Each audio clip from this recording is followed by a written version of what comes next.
What is up, my friends? You are very welcome along to today's transfer news roundup. We will be live tonight at 8:30, but until then, we have found a few stories in the media that we think will be of interest to you guys around Liverpool's transfer business or lack of in January, with a little look ahead, of course, to the summer as well. So do let us know your thoughts on all of these stories in the comment section. Drop a like on the video, and most importantly, don't forget to help us reach 250,000 subscribers. We'd love you to hit that subscribe button.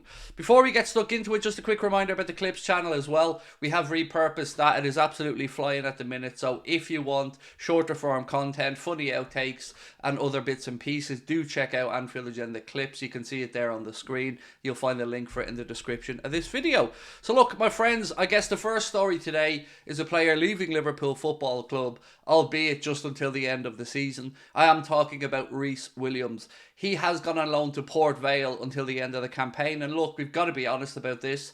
Has he got a future at Liverpool Football Club? If you look at the history of this guy's loans, they are to lower tier football clubs. And even at that, he's not really standing out. He's not pulling up any trees. So I don't think in the long term it's going to work for Liverpool for Rhys Williams. So let's see what happens between now and the end of the campaign. But footballers' careers are short, and I just want the lad, like any of the players at Liverpool, to be settled, to go and play football regularly, and hopefully this works from a Port Vale.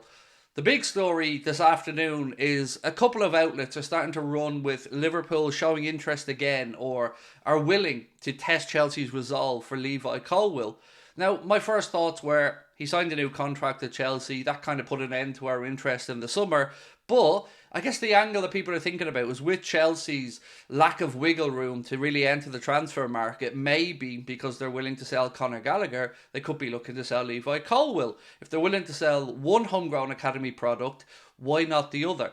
That's the angle that a lot of people are going with here in the media. And I love Colwill. I've said it for a long time. I think Colwill alongside the centre-backs that we have at the football club, particularly young Jarell Kwanzaa moving forward and Ibrahim Kanate, will be absolutely fantastic. And I hope that something comes of this. It's been put out today by a couple of different outlets, and you've probably seen it yourself, but HITC claimed that Liverpool have maintained a watching brief on Levi Colwill, and that should Chelsea show any willingness to either want to sell him or need to sell him to fund moves for other players, that Liverpool are hovering around, waiting to see what happens. And look, I love the kid. I think he's a brilliant centre-back, and I'd love him at Liverpool Football Club. Said this last summer, going to say it again now. And I hope that Chelsea get to that point. And I said this to you guys yesterday, remember, in our live stream, that Liverpool's miserly ways under FSG at times could actually benefit us if this new profit and sustainability or profit and loss system that the Premier League have put in place, if they actually enforce this, then the fact that we have so much wiggle room might see us be opportunistic in the market and kind of try shithousing teams, basically. And in this scenario, maybe we can say, well, look, we can give you some wiggle room, Chelsea. We can buy Levi Colwill off you. And that might well happen down the line with other clubs as well who need to free up money. We've seen Newcastle's CEO come out and say basically that they might have to sell one or two of their star players to reinvest into the team to push them on to the next level. So let's hope Chelsea have similar issues and that Liverpool can find a way to go in and hijack Colwill. I'd love to know, though, what you guys think he's worth. So if you were Liverpool Football Club and you did want to test Chelsea's resolve, how much would you spend? So let me know in the comment section.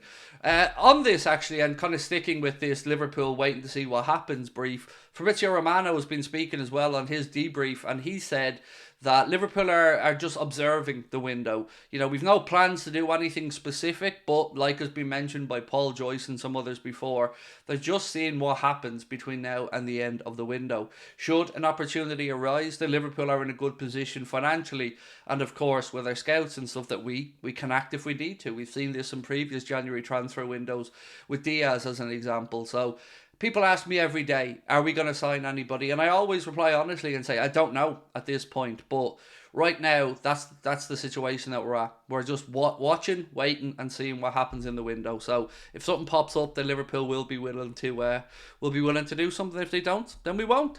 Again, just a little bit on the contract of Mohamed Salah, Virgil van Dijk, and Trent Alexander-Arnold. They are the next three that the club will be looking to talk to. There's no stress around the club, apparently, according to a report about the fact that these guys will be into their final year at the end of this campaign. I do expect some conversations to take place between now and the end of the season to at least start the process of renewing these guys. Whether we can get them all done or not, I guess that remains to be seen.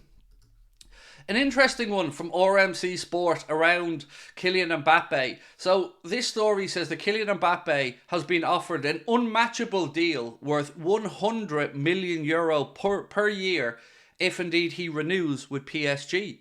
Now, I have a very simple question. If PSG can give him an offer that nobody else can match, and in this scenario it's €100 million, how are they not breaking FFP? It's a simple question, right, that you're probably asking yourselves as well. And the answer is, I don't know how they're not doing it. I don't know if there's something snide going on here. But I don't like it when other clubs, like PSG, can do stuff that other huge clubs like Liverpool or Manchester United simply can't do. Because nobody's going to tell me that they generate more money, that they have a bigger fan base, that they sell more tickets, that they've not got the TV revenues. I don't understand how this doesn't send alarm bells ringing inside UEFA. But this gentleman said, on one hand, we have an offer from to extend, which is ancient Rome, ancient Greece, and the pyramids of Egypt, all given to a player, something never seen before, which will exceed €100 million per season. So that's €2 million a week.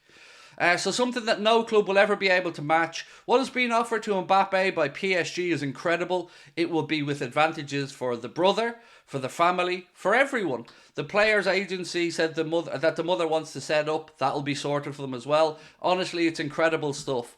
On the other side, we have something which is going to be normal. So that's normal. When we talk about Real Madrid, it's a normal salary for football stars. We're talking about €30 million and maybe a little bit more. So again, I'm very confused here because when we were talking about the offer that would take to bring him to Liverpool as an example, or the money that he was looking for, that was, if you remember, about 1.2 million a week after tax, which is €2 million a week, which is the €100 million that this guy's on about.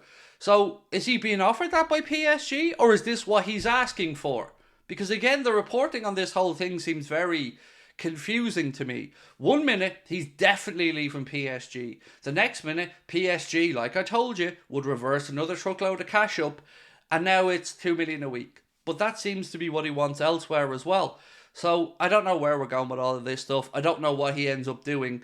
But the whole thing really is just the biggest saga I've ever heard of in world football.